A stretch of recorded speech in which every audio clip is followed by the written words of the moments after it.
A paz do Senhor, queridos, bem-vindos ao estudo de mais uma lição da Escola Bíblica Dominical.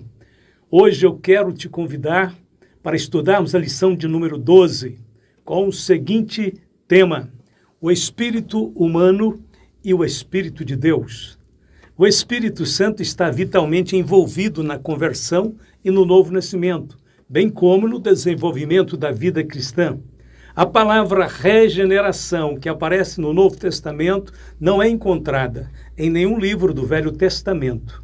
O termo grego que designa a regeneração pelo Espírito não tem nenhum equivalente no hebraico. Mesmo assim, ainda vemos a ação vivificadora do Espírito Santo na vida dos homens que viveram pela fé na antiga aliança. Não há dúvida que os crentes do Velho Testamento também foram regenerados, porque seria uma contradição de termos falar de crentes não regenerados. Ou seja, se não foi regenerado, não é crente.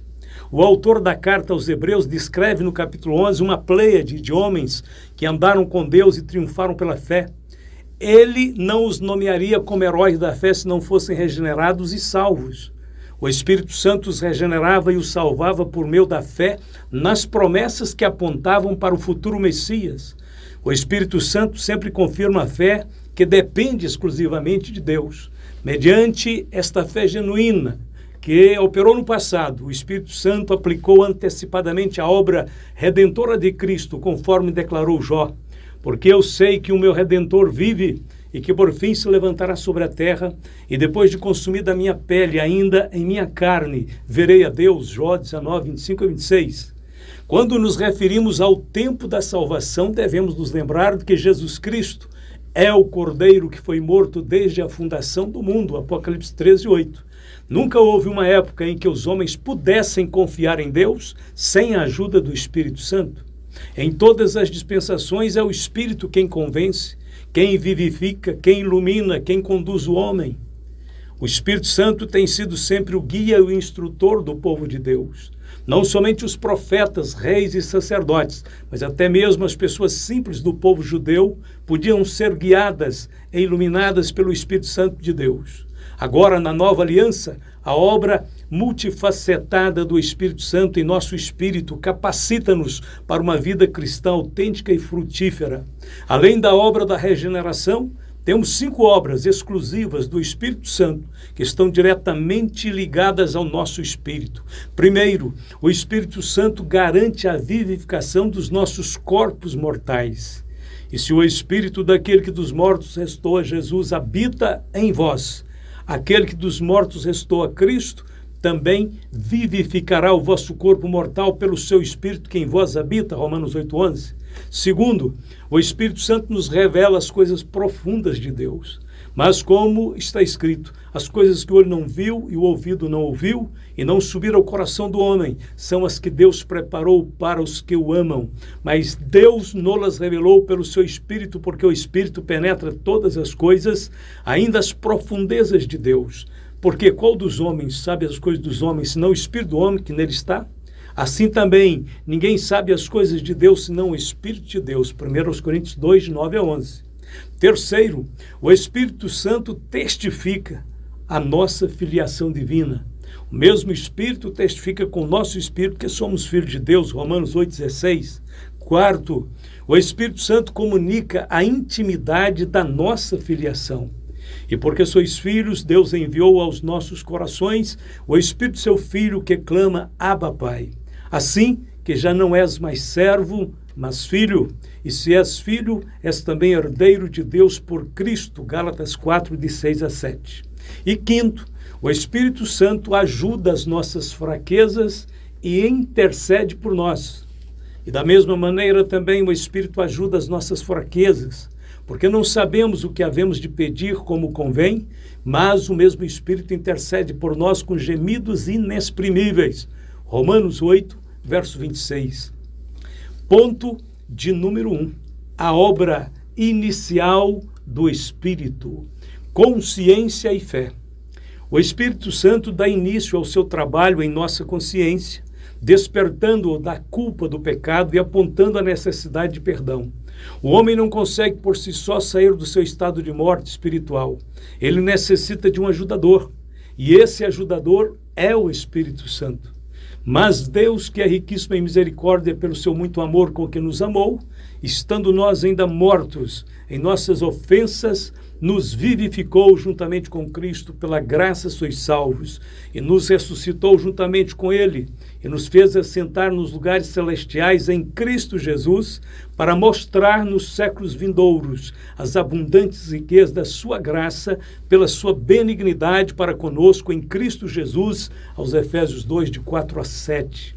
Além de ressuscitar o nosso espírito, o Espírito Santo nos transporta para o reino do Filho do seu amor, dando graças ao Pai que nos fez idôneos para participar da herança dos santos na luz.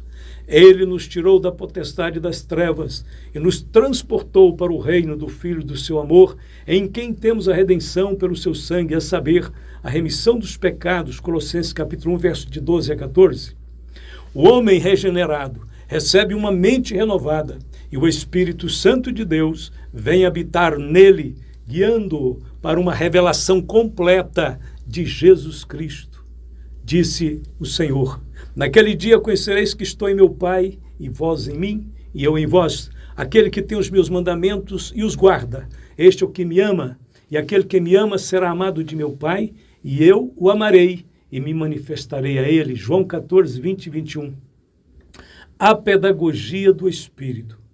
Mas aquele Consolador, o Espírito Santo, que o Pai enviará em meu nome, vos ensinará todas as coisas e vos fará lembrar de tudo quanto vos tenho dito. João 14, 26. O Espírito Santo é fundamentalmente o mestre por excelência. Paulo referiu-se à missão pedagógica do Espírito Santo quando escreveu: porque qual dos homens sabe as coisas do homem, senão o Espírito do homem que nele está? Assim também ninguém sabe as coisas de Deus, senão o Espírito de Deus. Mas nós não recebemos o Espírito do mundo, mas o Espírito que provém de Deus, para que pudéssemos conhecer o que nos é dado gratuitamente por Deus, as quais também falamos não com palavras de sabedoria humana, mas com as que o Espírito Santo ensina, comparando as coisas espirituais com as espirituais. 1 Coríntios 2, de 11 a 13. Ensinar é a grande prioridade e obra do Espírito Santo. E ensinar é informar, é instruir, é esclarecer, é guiar, é iluminar. O ato de ensinar requer criatividade, persistência, amor e muita responsabilidade. Jesus, que foi o mestre também por excelência, diz que enviaria o outro Consolador, ou seja, alguém exatamente como ele. Assim é o Espírito Santo para nós hoje. Esta escola não foi destinada aos intelectuais, mas aos humildes.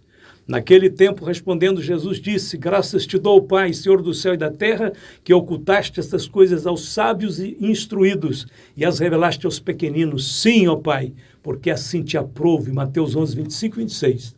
Aqueles que se tornam alunos do Espírito Santo podem perfeitamente compreender as coisas de Deus. A renovação da mente, não pelas obras de justiça que houvéssemos feito, mas segundo a sua misericórdia nos salvou pela lavagem da regeneração e da renovação do Espírito Santo. Tito 3,5. A renovação da mente é um processo de transformação no modo de pensar, fundamental para a vida cristã, que envolve alinhar os pensamentos com a palavra de Deus, substituindo os padrões mundanos pelos princípios bíblicos, a fim de experimentar uma vida plena e agradável a Deus. Isso tem início na regeneração e renovação do Espírito Santo e segue por meio da leitura da Bíblia, da oração e da submissão a Cristo. A vida cristã inteira será uma caminhada de transformação contínua.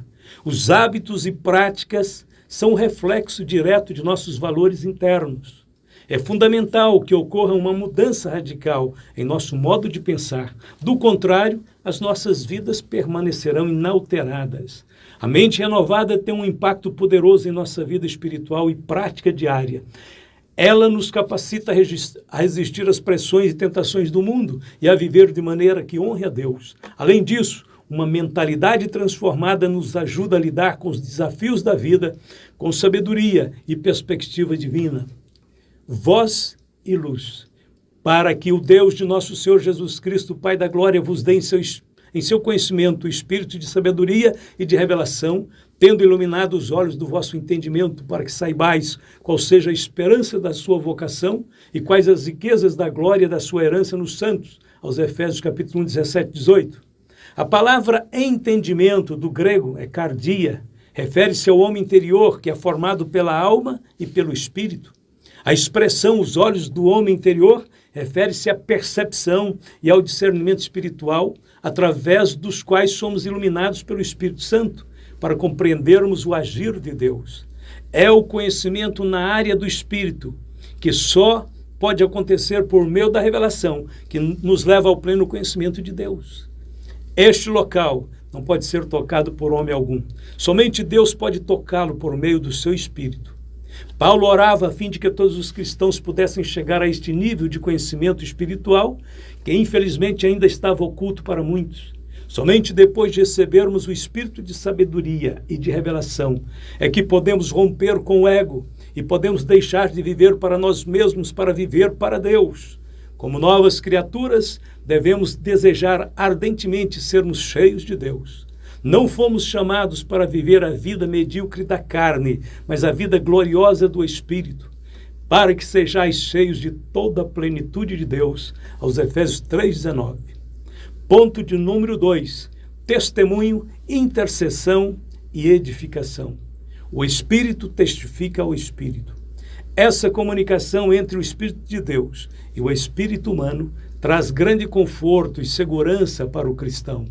A voz do Espírito Santo é clara e inconfundível. Gera uma forte convicção capaz de nos colocar acima das circunstâncias e dos sentimentos.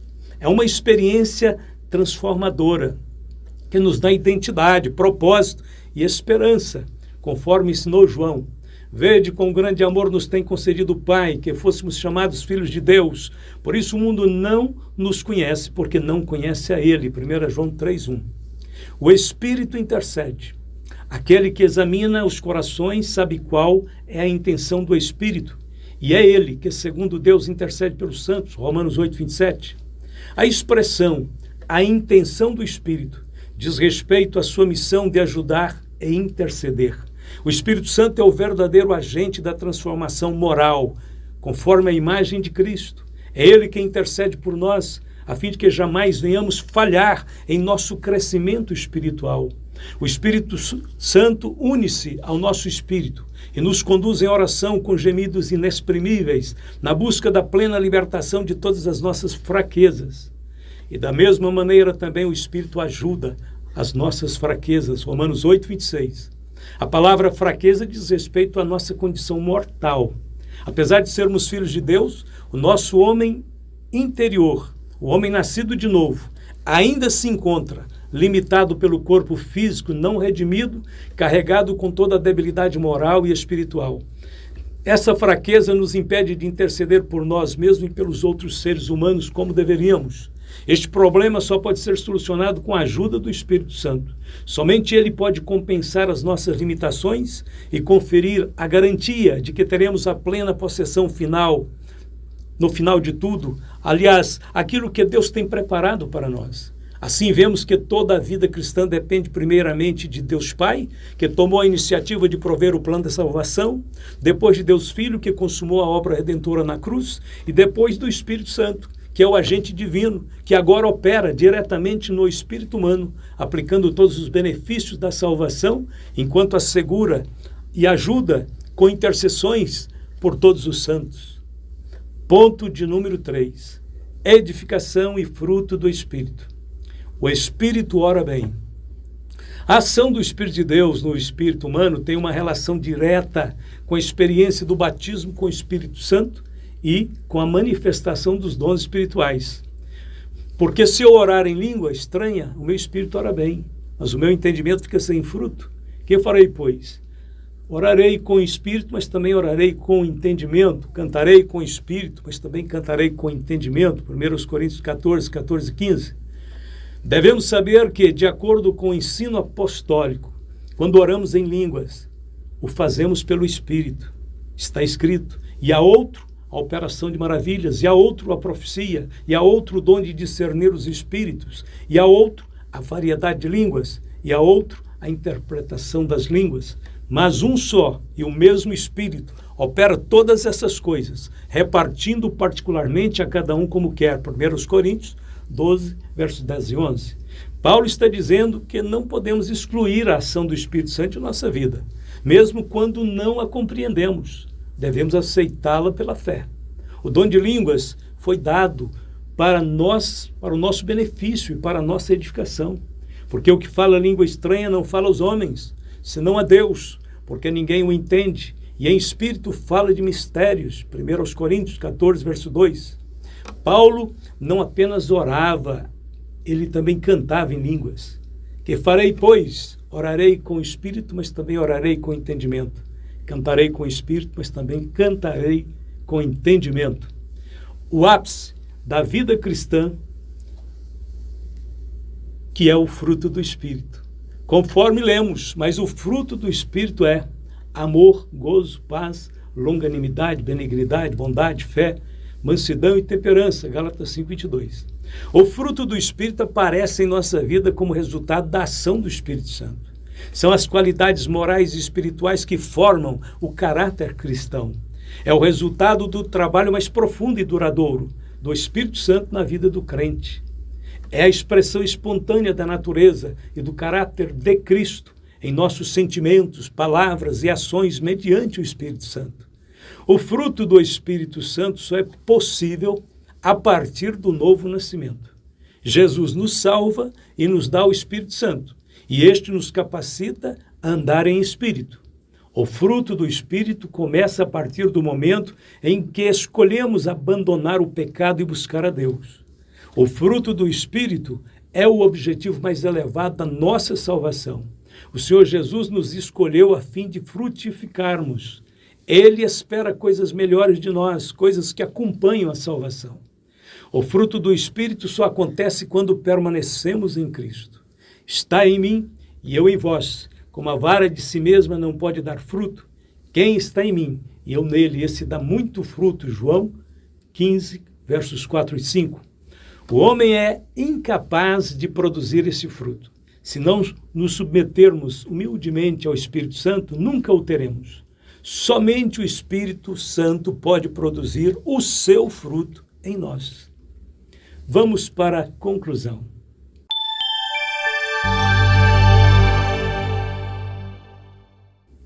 A graça do Senhor Jesus Cristo e o amor de Deus e a comunhão do Espírito Santo seja com vós todos. Amém. Paulo concluiu a sua segunda epístola aos Coríntios citando a seguinte frase: e a comunhão do Espírito Santo seja com vós todos. A referência de Paulo me faz lembrar uma linda mensagem pregada pelo saudoso pastor David Yong-Cho, fundador da Igreja do Evangelho Pleno de Oi, Coreia do Sul. Ele já é falecido. Mas ele, primeiramente, define a palavra comunhão, cuja origem vem do grego koinonia, cujo significado é companheirismo. Depois, ele demonstra que existem 3 aspectos importantes na comunhão do Espírito Santo. Ele numera a fidelidade, o poder e a alegria. A fidelidade da comunhão diz respeito ao caráter santíssimo do Espírito Santo em sua missão de permanecer conosco para sempre. O poder da comunhão diz respeito à comunicação de sua virtude, a fim de que nos tornemos testemunhas de Cristo. E a alegria da comunhão fala da vida plena, cheia de glória, indizível, prometida por Cristo. Eu vim para que tenham vida e a tenham com abundância. Se queremos a vida abundante de Cristo, precisamos experimentar Deus diariamente em nosso espírito. O Espírito Santo está se movimentando constantemente entre nós e Deus, sempre nos levando a Deus e trazendo Deus até nós.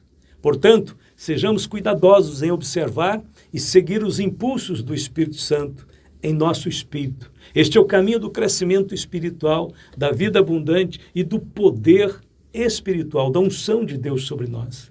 Que Deus nos abençoe, nos guarde e nos conduza por este caminho glorioso que o Espírito Santo de Deus está nos levando ao estar movimentando em nosso espírito, em nosso coração, em nossa mente, todo o nosso ser.